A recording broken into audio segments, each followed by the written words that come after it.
क्योंकि वो फिर उस थोड़ा साइकोपैथ वाली चीज़ हो जाती है जो बुरारी कांड में जैसे मैंने कहा हुई थी।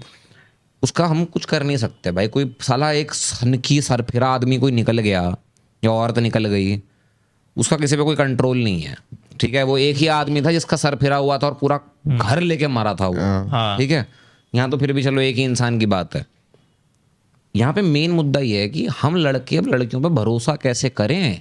बहुत मुश्किल हम है कैसे भरोसा कर लें कि भाई अगर हम किसी के लिए जो है जाकर वहां पर उससे शादी कर रहे हैं, आज वो अच्छी है, कल को वो घर में आएगी, उसके बाद उसका क्या निकले भाई तुम प्रेडिक्ट कर ही नहीं सकते हो। अभी मैंने वही तो चीज है, नहीं कर सकते भाई, कुछ नहीं कर सकते भाई, कुछ नहीं कर सकते, मगर हेल्पलेस हो। लेकिन एक चीज सोचो, अभी मैंने एक रेडिट का पोस्ट पढ़ा, उसमें पोस्ट से पता क्या लिखा हुआ, कह रहा मैंने अरेंज मैरिज करी एक लड़की से, स्टार्टिंग में तो सब बढ़िया था, सब कुछ अच्छा चल रहा था, फिर धीरे धीरे जो है अब उसके ऑफिस के अंदर जो कोलीग्स हैं उनके साथ उसे ट्रिप पे जाना है यूएस, और वो सारे मेल कोलीग्स हैं, और अब जो है ये मेरे से उल्टी सीधी बातें करने लगी है कि ओपन मैरिजेस आर फाइन और कभी कभार तो मेकआउट हो जाता है। लो भाई कॉर्पोरेट आ रहा ना जहाँ पे भाई। अब वो लड़का ये सब पूछ रहा है कि भाई मैंने सही डिसीजन लिया जिंदगी में कि नहीं लिया। अब वो हेल्पलेस है कि मैं क्या करूं, क्योंकि अब मैं इसको डाइवोर्स देने जाऊंगा तो साला मुझे ही पैसा देना पड़ेगा। और क्या। तो अब लड़कों का क्या, मेरा खुद का ऐसा हो रखा है कि मैं खुद नहीं समझ पा रहा हूँ कि भाई ये चीज़ आगे कैसे देखी जाए, कि करें या ना करें। कि भाई अब यही है, हमने मेहनत करी पूरी जिंदगी, पैसा बनाया, हमने किसी गलत इंसान से शादी कर ली, हम तो लुट गए। डर का माहौल है।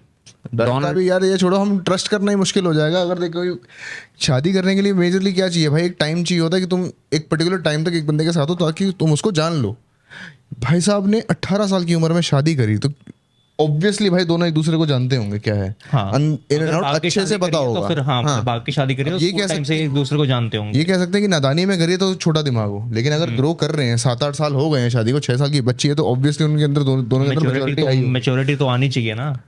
अब चलो ठीक है, एक लॉन्ग डिस्टेंस चला गया कि वो बंदा बाहर चला गया, तब जाके उसने पीठ पीछे ये सब चीजें शुरू कर दी। लॉन्ग डिस्टेंस कभी नहीं चलता, मैं हमेशा तो वो नहीं चल सकता, वहीं पे इन चीजों की शुरुआत हुई है मेरे हिसाब से कि भाई जब दूर चला गया तो ऑब्वियसली बंदी भी अकेली है ना, 2 साल तो अकेली रही है वो, अब ऐसे कैसे बैठ लेगी भाई। तो ऑब्वियसली कोई ना कोई जो उसको टेंशन देगा उसके पास चली जाएगी। ये कह रहे हैं यहाँ पे जवानी चढ़ी थी। हाँ जवानी तो चढ़ी थी, और क्या लेट जवानी चढ़ी, अब क्या करें, जवानी में तो बच्चे कर लिए इन्होंने। तो वही है कि सबसे मेजर पॉइंट, अब नेक्स्ट गलती आती है साहिल की कि वो बंदे का कैरेक्टर ही खराब है। अब बिल्कुल कोर तक वो तो तुम कह लो, जिसे कहते नहीं कि हार्ड कोर पागल।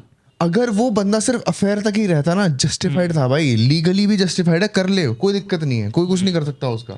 लेकिन मर्डर पे आना, मर्डर बहुत ऊपर चला गया भाई, उस चीज को 0 to 100 तुमने एस्केलेट कर दिया 1 सेकंड के अंदर। वही तो, अगर उस बंदे को, सौरभ को भी अगर बता दो कि हाँ भाई चल अफेयर चल रहा है, तो सौरभ भी कुछ नहीं कर पाएगा इन दी, उसको भी डिवोर्स देना पड़ जाएगा एक दिन, कुछ नहीं कर सकता वो। लेकिन एटलीस्ट बंदे की जान तो बची हुई है यार, तुम्हारे ऊपर भी। उसने तो बोला ही यही ना उस आदमी ने कि भैया तुम्हारा और मेरा शादी तब तक नहीं हो सकता जब तक तुम उसे अपने हाथ से मार नहीं देती। यही तो बेवकूफी, दिमाग खराब है। ये बेवकूफी नहीं है, ये अकल्ट प्रैक्टिसेस हैं, वो हार्डकोर बिलीव करते हैं उस चीज में। भाई दिमाग खराब है, दिमाग खराब है, ये बिलीव करते हैं उस चीज में। तुम्हें क्या लगता है जेल चले गए, वो जेल के अंदर ये सोच रहा होगा इस समय कि नहीं मैंने तो गलती कर दी, नहीं, जमीन पे वो कह रहा होगा मैंने कर दिया जो करना था, मेरा हो गया, मेरे को जन्नत मिलेगी। बना के बैठा होगा कि यहाँ से निकल के क्या करूंगा मैं, वहां से निकल नहीं पाएगा। ऐसे पागल आदमी होते हैं भाई, यही करते हैं, अंदर निकल नहीं पाएगा, इतनी आसानी से वो निकल नहीं पाएगा। निकलना मुश्किल है भाई, जिस हिसाब से हुआ बना है ना, जिस हिसाब से मीडिया कवरेज हुआ है, जिस हिसाब से चीजें खुली हैं, बहुत मुश्किल है। अगर वो निकल भी गया ना तो फिर गवर्नमेंट पे जो लोग सवाल उठाएंगे भाई वो नेक्स्ट लेवल होंगे फिर कि निकल कैसे गया बंदा। गवर्नमेंट में तो सवाल कम उठ रहे हैं अभी, जितनी मेल जस्टिस के ऊपर इतने सवाल उठा देते हैं। गवर्नमेंट अभी कहीं और बिजी है, गवर्नमेंट बिजी है वहाँ औरंगजेब की कब्र पे।